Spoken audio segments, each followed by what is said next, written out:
പിന്നെ എനിക്കൊരു ഇപ്പോഴും ഒരു പരാതി ബാക്കിയുണ്ട്. അതായത് ഞാൻ എല്ലാ അമ്പലങ്ങളിലും പോയിട്ടുണ്ട്. ഈവൻ ശബരിമലയിൽ ഉൾപ്പെടെ ഞാൻ പോയിട്ടുണ്ട്. പക്ഷേ ഗുരുവായൂർ എനിക്കകത്ത് കയറാൻ ദർശനം സാധിച്ചിട്ടില്ല എന്നുള്ളത് ഇപ്പോഴും ഒരു ദുഃഖമായിട്ട് തന്നെയുണ്ട്. ഒരുപാട് പാട്ടുകൾ ഗുരുവായൂരപ്പൻ്റെ ഭക്തിഗാനങ്ങൾ ഞാൻ കാസറ്റിന് വേണ്ടി പാടിയിട്ടുണ്ട്. അതിലൊരു വരി ഒരു പാട്ട് ഞാനിപ്പോഴും ഓർക്കുകയാണ്.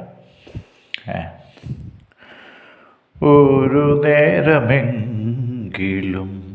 കാണാതെ വയ്യൻ്റെ ഗുരുവായൂരപ്പാ നിൻ ദിവ്യരൂപം. ഒരു മാത്രയെങ്കിലും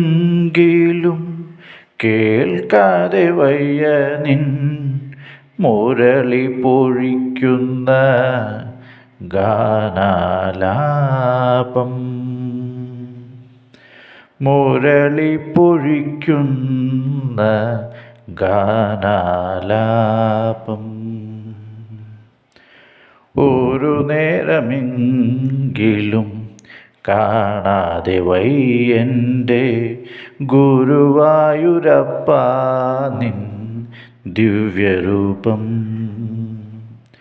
ഒരു മാത്രയെങ്കിലും കേൾക്കാതെ വയ്യ നിൻ മുരളി പൊഴിക്കുന്ന ഗാനാലാപം. മുരളി പൊഴിക്കുന്ന ഗാനാലാപം.